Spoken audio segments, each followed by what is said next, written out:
What's up, Digidestins? This is Kyle D, better known as RideMyAvatar, and today we have just want to talk about something. This is starting to bug me a little bit, and it seems like Bandai is dropping the ball again on Digimon. They have promises, and they haven't been kind of keeping them, right? So without further ado, let's get in the video and talk about it. So first off, people are wondering when's the next ban list and stuff like that. For us, the first ban list of the year was actually March 1st, 2024. So taking that into account, we should be probably seeing something in March. That is just something a lot of players are asking for, some sort of shakeup.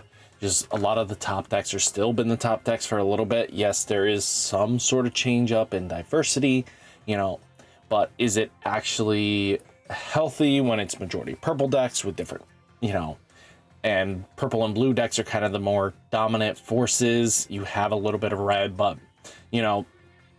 again, it comes down to the old-fashioned expression, right? Managing resources, the ability to draw a bunch of cards to get to your pieces. Again, all card games are based around that theoretically strong point of view. So, again, with this, we saw a major hit in a lot of decks just to kind of just bring the power level a little bit down. And again, even with 21's reveals, it doesn't seem like it's bringing the power level of all that up really that much.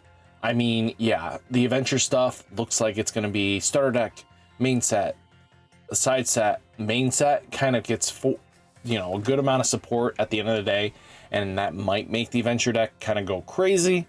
Who knows? You can throw enough poop, sprinkle on poop, and it doesn't make it actually better. At the end of the day, we'll have to see. Because again, eventually these ceilings are a little too high for a lot of the new decks coming in. And again, if you want to sell product, they have to hit stuff to kind of just keep people in. So at the end of the day, ban and restriction list cards do come into play, right? So, but this is not what's really bugging me a little bit. But if you take a look back in February 25th, 2024, look at our spread. We are February 17th right now. And you're telling me that the amount of information we have on this games relegates to a fraction of what this was. We do know that Worlds is coming in like a week or two. And that, in March, the first couple weeks of March or something, the first or second week. So we'll have that information. But at the end of the day, one in person, a bunch of online events and everything like that. And I know for a fact that we have these sets coming in where it's going to be a lot of store events coming in. And yeah, that's going to fill up fast if they don't make it easy to get into those. But the fact that our online events have dwindled by a lot, and I mean by a lot, if you take a look here, we have one Ulti Cup, two in-person events.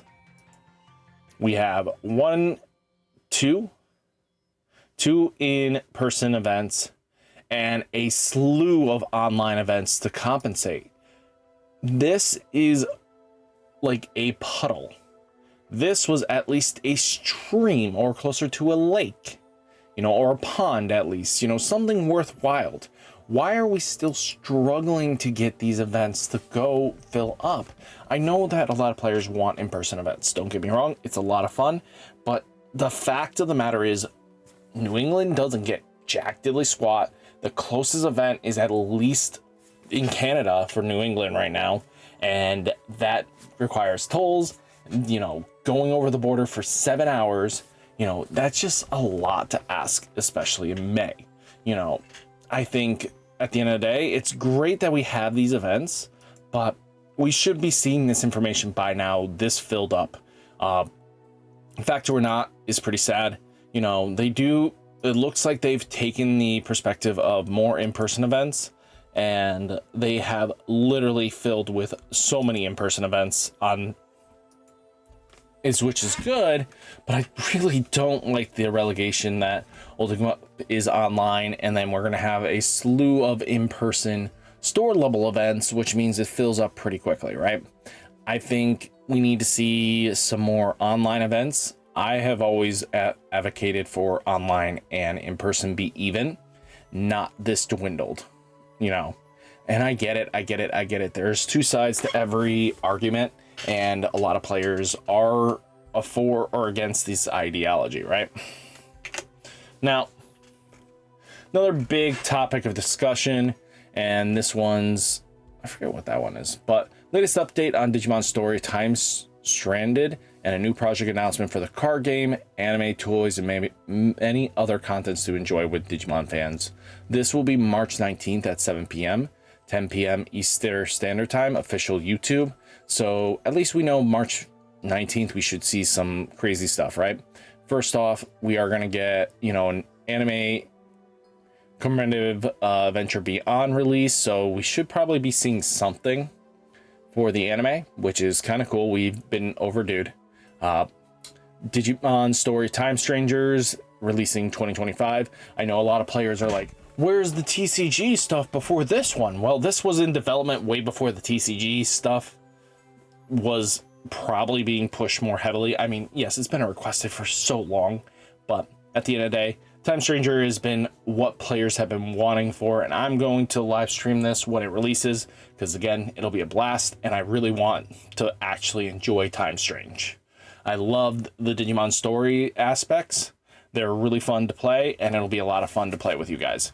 Now you have Godzilla versus Digimon collab product announcement, so we'll probably see, you know, Godzilla looking like Greymon or something like that, or Greymon and Godzilla kind of fighting, which would be kind of cool. You know, they're both, Digimon is literally Kaiju the anime. You know, that's just kind of comes with the territory, and I really like that. I think that's a pretty cool line, Godzilla versus Digimon. Cards, we are looking at Digimon card game latest product information and new projects announcement. That's the problem. The new project announcement is a lot of questions. That is, there's a possibility of a sim coming in way, shape, or form from Digimon, right? That would be amazing for a lot of players to kind of just enjoy the sim. You know, but I'm not holding my breath on a new project announcement. This could just be a ridiculous thing from, you know, at least the sim to basically here's new toy, you know, card game toy line, you know, that does something cool, you know. Oh yeah, we're gonna make a little box that basically makes the sound effect of the Digimon whatever you play in it. That is a high possibility. Or it can be from anything, which way or form. You know, comics, Digimon comics, new topics, which again, pretty cool. Then you have Digicon special concert, which probably be a slew of, you know, classic JP, you know, anime songs and stuff like that from the shows and everything like that. Nothing too crazy. And then you have Adventure 02 20th Anniversary's goods and latest goods introduction. Maybe we're going to see some product because, again, we haven't seen anything really premium Bandai yet for Digimon for a hot second, and that's kind of been a little bit underwhelming. But stuff like this is super important. Now, another big takeaway here is that, you know, 2.5 has been delayed a little bit for us, which for the United States, North America, it kind of sucks. I mean, it's only 1 week. We can live with it. It's not that big of a deal. I mean, I'm kind of happy a little bit for it because that means I'm actually here for the release event and I'm huge on to actually being able to enjoy product, right? So, you know, February, March is completely good here. You know, hopefully this is just a small issue. I know the logistics is a nightmare. Like, I work with logistics with anything that comes into the ports and stuff like that. So I know it's a nightmare right now just because everyone and their mom is trying to beat the tariffs that are going to be there because they want to get the product in. And it means that, you know, it's cheaper rate for the final stretch of the haul. And that basically means now companies are trying to figure out stuff like that. So I kind of get where this is coming from. The delay was going to happen for North America, regardless of what we wanted to say or not. So kind of good, but this should be the last set that basically we are completely behind it. We will now be unified once BT21 comes out. So that's going to be kind of cool. And I really do like it. But guys, let me know down in the comments. What do you guys think? Is it actually going to be a lot of fun to, with all this information? What is your feelings so far with what we've gotten? Do you think online events need to be bigger? We need to have more online events again. You know, just, it feels like we're missing out on a lot. But again, it could be just a huge, massive, every state has a, you know, regional level, you know, 64, 32 player. And that'll be cool, right? But all in all, guys, hopefully you enjoyed the video. Hit that like button, hit that subscribe button. Stay safe, stay healthy, and I'll catch you next one. Peace.